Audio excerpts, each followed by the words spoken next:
Hello, everyone. I'll show you how to save your values. To do this, open the folder of your bot and create a template text file there. This file can then create the templates for you, save the whole thing.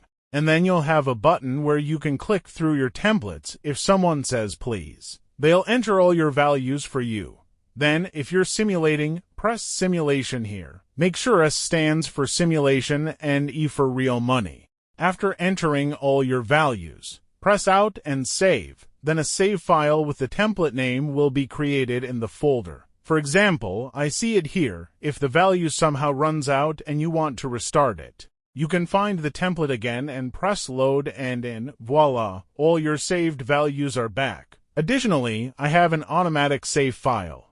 Every time a trade is made, it's created and named a save for a safe. Let's say the bot crashes, and you want to reload the last trades. Then, in the end, you would rename the AA safe plus the template name of this file to safe and your template. Then delete the old file and rename the safe. That way, you have all the values since the last trade.